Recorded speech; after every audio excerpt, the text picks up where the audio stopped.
Hello, everyone, and welcome back to the Oil and Energy track at AI Forward 2021. We are very excited to have a great fireside chat coming up. Myself with Manoj Nimbalkar, who is a VP for Software and Automation at Weatherford. Manoj, welcome to the virtual stage. Please turn on your camera and audio. Hey, what's going on? Hi. Hi, Daniel. How are you? I'm doing well. We're so happy to have you here. Thank you for joining us. Sure. Thank you for having me. Of course, it's our pleasure. All right, Rachel, without any further ado, why don't we jump into the first topic? Okay, AI is receiving lots of attention within energy companies right now. Are you seeing these changes or is it hype? No, actually, we are seeing a lot of changes in our industry in the recent years, right? If you think about it, and let me give you a bit of my background as well. So I work in the energy sector, but I work in upstream oil and gas, which is where exploration, development, and production of crude oil is done, right? In simple terms. So I will focus my responses on the industry that I work for. So that people know where I'm coming from. So yeah, to answer your question, as an industry, yes, we've started implementing a lot of these technologies in the past few years. Upstream oil and gas is a bit of a laggard when it comes to adoption of new technologies, right? But I think in the past few years, we've seen a growth in terms of utilization of artificial intelligence technologies. Has it gone full scale yet? No, it hasn't. But it definitely is not considered a hype in the industry. We are looking at examples of how artificial intelligence can be implemented for improving both operations efficiency as well as safety in our industry. We are seeing a lot of technologies that are out there, and these technologies are actually helping us in consuming our data, which is our biggest asset if you think about it in our industry, right? And what I've been seeing as trends are people are looking at the combinations of physics-based models or traditional engineering models with artificial intelligence-based models as well, right? Also, we've seen a lot of technology giants such as Microsoft or Google or Amazon come into the space and work with our traditional oil and gas companies, whether they are the oil and gas operators, as well as oil and gas services companies such as ourselves, as Weatherford. And because of this, we are seeing a lot of uptake as far as AI technologies are concerned, right? So it's definitely not a hype. We are seeing some positive trends in the industry. All right, that's great. Thank you for your answer. And I'm excited that you don't think it's hype. We will jump into the next question because we are at an AI conference after all. All right, here we go. From your firsthand experience, where do you see the greatest areas of AI impact within the energy sector? Examples, please. I know you alluded to some of these, but any context you can provide is great. Sure. So we've seen that companies, both services companies as well as the actual oil companies, the operators, are starting to look at use cases across all the domains, right? And if you look at the core domains in upstream oil and gas, you can go from exploration to development, drilling, completion, and then to final production as well. We've seen these technologies being implemented for multitude of problems across all of these stages of oil and gas upstream. But I've seen a lot of examples, particularly myself, in the drilling as well as the production side of the world, right? For example, in the drilling side, right? I mean, identifying safety as well as efficiency issues are core, in terms of the operation itself. We've seen examples of where, you could use AI to identify or to predict the pore pressure in the subsurface that will help a safer drilling program, as well as to look at if while drilling, the drilling pipe gets stuck, prediction of that, the stuck pipe is another example, as well as using AI to look at drilling optimization, right? So those are some of these examples I've seen in drilling, where people have actually started implementing these technologies, where they use machine learning models to identify or to predict such parameters. Similarly, on the production side of the world, I've seen machine learning being extensively used, as well as some pattern recognition algorithms for predicting failures in artificial lift, right? Whether it is a reciprocating rod lift that you'll see across Texas, or you'll see electrical submersible pump failures, right? In fact, one of our clients is using our technologies to identify failures in ESP rod lift, ESP lifts, and they are seeing good outputs because of using artificial intelligence or machine learning to predict the failures in their artificial lift. That saves a lot in terms of reducing costs, as well as making sure that you are producing optimally out of your producing asset. Some of the other examples we are looking at where things are trending towards is more towards utilizing these technologies for autonomous control of an artificial lift, for example, right? So we are seeing mainly the examples that I've seen mainly are more on the drilling and the production side, but we are seeing a lot of pattern recognition even on the geoscience side as well. Great. Thank you so much. That was a really wonderful answer. Rachel, want to jump into the next topic? Okay, great. So how does an energy company need to change organizationally to succeed with AI? Would it involve cultural changes, new teams? Anything you can say about this would be really interesting. No, this is a great question, because I think one of the key things that we have to look at across the industry is how do we change to adapt to these new technologies that are coming into the market, right? I mean, look, the core thing that we have to think about is how do we improve our core competencies in terms of data science and data engineering, right? How do we develop that? A couple of ways in which we could look at it is one is by an inorganic way in which you keep adding or hiring data science as well as data engineering graduates and experienced folks from outside the industry. The second way, and one of the ways which we've looked at, is by training our own geoscience as well as petroleum engineers on AI so that they could easily implement and start deploying these solutions in our industry, right? From a cultural perspective, right? I mean, we all have to recognize that there is a need for a change, but we do have to be nimble about adopting this change or managing this change as well, right? Especially with the people coming in with these kind of competencies, they may not be coming in from our industry as well, right? And as I said earlier, right? I mean, our industry has been a laggard in terms of adopting new technology, so that's the mindset change that we have to do as well. Great. Yeah, thank you so much. If you were to say why you believe that the industry is a laggard, I mean, does something come to mind right away about why that might be the case? And is there any chance that AI might be a little bit different moving down the road, or you think it'll kind of stay as is? Yeah, I think it's also because we as an industry are technologically extremely advanced. When you think about what the technologies that we use in upstream oil and gas, it's a very complex operating environment, and the risk of failure is extremely high. Safety is our topmost priority, and that's one of the key reasons why, till the time a technology is truly tested in all scenarios, people do not really start implementing it from a commercial point of view. That is really the reason why. It has nothing to do with people's attitude towards technology per se. I believe it's more to do with the operating complexity and the safety aspects of our operations. That's one of the reasons why people don't easily adopt new and upcoming technologies faster as compared to some of the other industries. Great. Thank you so much for talking about that. Rachel, shall we jump on to the next one? Okay, great. So what challenges do organizations face when leveraging AI? Examples, please. I mean, you just said a really fantastic one about the risk tolerance around safety, but anything else you can talk about would be really great, having to do with challenges. Yeah, one of the core things, right, like I mentioned earlier, in upstream oil and gas, data, we have a lot of data. In fact, all of us across the industry are in agreement that data is our biggest asset per se.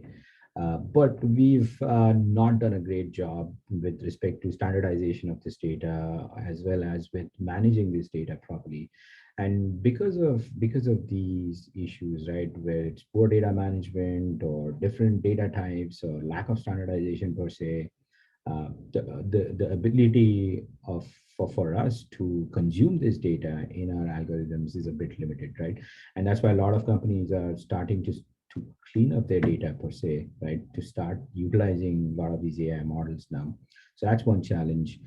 The second challenge is the competency itself with respect to data science, data engineering. Like I said earlier, we have to attract these resources. The challenges in attracting these resources to our industry, as well as retaining these resources in our industry, right? The other thing I think about is, again, goes back to the risk adverse nature to adopting new AI technologies, is the difference in the demographics that we have in the industry, right? I mean, where a huge population is, or a huge demographic is, more comfortable with using traditional physics or engineering-based models, and so it's going to take a little bit of time for them to adopt to these new technologies. And what I've seen people do now is they compare the traditional physics-based models and artificial intelligence-based models to see how, is if there is a big deviation. And I think as we clean up the data in future, and as these models become more acceptable, people will start tending towards the new models using AI. Right. Yeah. Very interesting to hear. One follow-up question about the challenge associated with cleaning up messy data that might not be easy to build AI algorithms with. How can they begin cleaning that up? What's the right way to go about that, in your opinion? I think the problem about cleaning data is just that, it has not been either recorded properly, or even if it is recorded, it has not been managed properly, right? Now, what people have started doing is they've started utilizing a lot of SMEs or subject matter experts to look at operations data and doing some data quality checks to start cleaning up. I mean, that's the basic process that I've seen people do right now. I see. So yeah, those subject matter experts seem to be very important. I mean, unfortunately, there's no magic bullet for cleaning up data right now. I mean, we don't have algorithms that are smart enough to just go and clean up everything. But yeah, I mean, they are fixing. There are some algorithms which are being used to fix some of those issues. Yeah, great. Thank you. And then the other question I wanted to just ask you is, with so many challenges present, but you also talked about how AI is so high value for upstream oil and gas. I mean, how should and how do organizations prioritize which projects to take on? You mentioned a bunch of different use cases. Is there any model you have in your head for the best ways to say this is what we ought to tackle first, or anything related to that? Yeah, that's a great question. Look, and I think that is the key, right? A lot of times it goes back to your first question, which talked about whether this is really being used or is it just a hype, right? And that's where we as an industry, we started looking at where is the maximum benefit of using artificial intelligence to tackle the problems that we have, and which could be low hanging fruit, right? And that's why I mentioned, like in the production side of the world, for example, when we were trying to implement artificial intelligence in our production optimization platform, which is called Foresight, we looked at multiple problems and we said, okay, how do we use AI or machine learning to fix these problems? And the low hanging fruit was just looking at what is the biggest value when it comes to our clients' problems, right? And failures was one big issue that we were seeing when it came to artificial lift. And that's where we said, let's try to apply artificial intelligence to predict these failures. So that way, the costs go down of the failure. Second is it becomes a safer environment to operate in. And then the third thing is, because the well is down, once a failure has occurred, how do we curb that deferred production, right? So those were some of these examples, how we started looking at it. So I think the core again is how easily can you implement it, but what's the biggest value in terms of our operations efficiency as well as safety? Yeah. Common theme I'm hearing from you, and I'm sure it seems obvious, but starting with business problems rather than starting with a technology and think how we can apply it. Absolutely. Yeah, really interesting. Thank you so much for your thoughtful response. Rachel, would you like to jump to the next question? Okay, great. So question about the future. So with so much happening, how do you expect AI to change the energy sector over the next 7 years? Of course, you can interpret this as upstream oil and gas. Yeah. Sure. Yeah, that's a broad question, but I think it's important, right? As more solutions are developed, I believe this trend towards comparing traditional physics-based or engineering-based models to AI-based models, I think we'll see a lot of adoption of AI-based technologies, and as more and more companies start implementing these, there'll be a greater trend towards cleaning up that data as well. And as the data starts cleaned up, then more and more AI models start getting used, right? So I believe in the next 5 to 7 years, we should see more of the high business value oriented AI solutions becoming business as usual, to be very frank, right? And that will help us operate at a much efficient and safer level. Uh, People will trust more of the AI-based solutions. Data management practices will improve. Data standardizations will start getting better. And I believe, because of the AI-based solutions and the approaches that we are taking, right, there'll be more of the autonomous level operations that we are looking forward to. That could be possible as more and more companies start adopting these technologies. And at the other end as well, as we find out more innovative ways of looking at our operating efficiency, we will be able to find out better ways to reduce our carbon footprint as well as evolve towards more, sustainable energy solutions as an industry. So I think it's going to be a very big positive, um, you know, catalyst, I would say, for a better change in the industry itself. Wow. Yeah, that's really exciting. One thought I wanted to mention to you is, do you spend your time thinking about how the costs associated with AI related projects will change over the next few years? Is that a big challenge that people face when implementing something like this? And what are your thoughts on the future in that regard? I think definitely. Yeah, the challenge in terms of cost is still there, right? But more than the cost, it's to do with the actual value of it, right? I mean, the cost is always going to be there. I mean, as we evolve these technologies, as more and more companies start using it, we will see a reduction in the cost in terms of how things are utilized, and you could achieve economies of scale as well as scope in terms of these solutions developed across multiple domains. But I think more than the cost, I think it's the validity of the answer itself for the solution. That is the key concern, right? Because today, because of the lack of good data or just practices, the answers that a lot of these solutions are throwing out may not be as accurate as we would expect it to be when you compare it to other industries, for example, right? But once the validity happens and once the trust and confidence grows, I think we should be okay. But yeah, I mean, overarching costs will go down in the future. Cool, exciting to hear. And then the other thing you mentioned is you talked about different types of more sustainable energy sourcing and stuff like that. It sounds like you expect AI to be very valuable for those types of businesses as well. Could you say more about why you expect that and what exactly you expect in the near future? Yeah, I think the key is, look, I mean, when we talk about more sustainable, right, approaches, right, we looked at from a production perspective, for example, right? I mean, how do we reduce our carbon footprint when it comes to production in an oil field, right? And as we find out better ways of operating in a much more efficient and safer way, there will be ways in which we can reduce our carbon footprint, right? That's just one example of looking at how do we do things better, right? The same thing applies to drilling, for example, as well as completions. So it's just a step by step way in which we can think of a better sustainable future.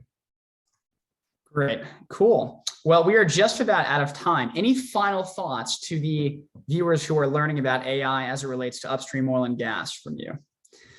I think, look, there's for all the upcoming data scientists and data engineers, right? I mean, my just thought towards this industry is this industry is very exciting, right? And there's a lot of things to be done in here. So I think we should start looking at developing more and more solutions, and this should be as I said earlier, this should become business as usual. So do not hesitate to jump and join the industry and provide more innovative ways of doing things. All right. Thank you so much, Manoj. It was a pleasure having you on the event as a part of the event. And we're so excited to have you going forward. And Rachel, over to you. Thank you very much, Daniel.